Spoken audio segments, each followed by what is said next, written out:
Hi guys! Andito ako sa may tailoring sa kabilang block. Ayan. Kararating kasi nung tailoring tapos may nauna na 3 tao. So, mahuli ako kasi sila man ang nauna. So, waiting lang ako. Tsaka malapit na yung aid nilagay. Marami silang mga flag na nilalagay. Mga ganyan, Creative flag yan siya. Itong area na to, hindi ko alam ano to, May mga tree dyan sa likod ko, pero hindi ko alam kung anong tree yan. Namumunga man. May mga bunga po yung tree na yan, Ayan. Tapos dito sa kabila, ito, ayan, sa kabila, may tindahan dyan, yan, tindahan po, yan siya. Ayan, may lalaking lumabas galing doon sa tindahan. Ayan ang road nila. Bawat bahay dito may mga flag sila guys. Ayan Kasi malapit na po yung National Day, Kuwait days nila. Ilang days na lang starting. 25 and 26. Ayan guys Halos mga bahay dito mayroong mga flag po sila na mga Kuwait flag. So waiting pa ako doon kasi may nauna doon na papasok ako sa tailor. May nauna. Itong tray na to, punong kahoy. Hindi ko alam kung ano, pero may bunga siya. Ano ba yung bunga na yan? Alam mo guys, ito yung bulaklak kahoy nila dito na ang dahon niya ay parang santan kung sa atin ang dahon niya talaga. Matibay na kahoy ito kahit na maulan o sobrang mainit, kahit makalbo pa siya, buhay pa rin siya. Hindi siya namamatay agad-agad. Ayan meron siyang parang bulaklak niya pero namamatay na yung mga bulaklak niya. Hindi gaano nakabulaklak.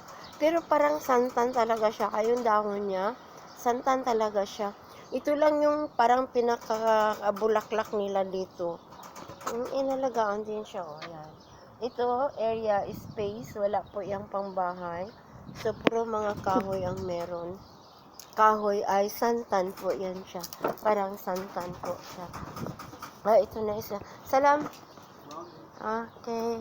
I coming with the one man because he is already there.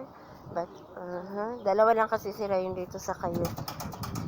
Ayan. Ito po yung tailoring guys na papasukan ko. Ayan. Pero hindi tayo pwedeng pumasok kasi dalawa na yung nasa loob. So, waiting lang tayo. Uy, ang pusa. Nice. Ang ganda ng itsura ng pusa. Nakita nyo, guys? Ayan, Hello, Ming. Hello. Ang ganda ng itsura mo. Very nice. Ang ganda ng pusa. Okay, guys. Thank you for watching. Pero ang kahoy talaga yan. May plaza ito dito, guys. Plaza kasi ito siya, guys. Pakita ko sa inyo. Plaza yan siya, dito nilalaruan ng mga bata. Ayan, What is this? May bathroom pala dito. Ngayon ko lang alam. Yan. Plaza. Tapos doon banda. Jumping yan. Dito court yan siya, Yun, may naglalaro na yun, Court po yan siya. Ito, look at this. Plaza po yan siya. Ayan. Pwede ka mag-walking dito. Katulad ngayon, kay maganda ang panahon, makulimlim, mahangin, malamig. Pero hindi naman gaano, carry ko na yung lamig niya. Pero malamig pa rin siya. Oo. Carry lang. Pero yung iba naka-jacket pa kasi syempre malamig. Halos lahat na makita mo dito, sila, naka-jacket. May bathroom pala dito. Itong side na to, may bathroom. Ito sa likod, Kasi nga tindahan po ito. Tapos, siguro mga ito, okay, may mga kwarto-kwarto. I mean, siguro mga kwarto ng mga lalaki, I think. Oo nga. Kasi, may mga chinila sa labas. Yung mga sanitary siguro or mga tauhan dyan sa loob ng jamya. Look at this, ganyan, mga kwarto-kwarto po yan siguro. Ayan. Tapos, malayo dito konti, may mosque dyan. So, may Arabo doong nag-walking, naamoy ko yung mga chemicals ng ginagamit pang CR. Ayan, CR, Siguro babae, lalaki. Ayun. Okay guys, thank you for watching. View again, view. Ayan.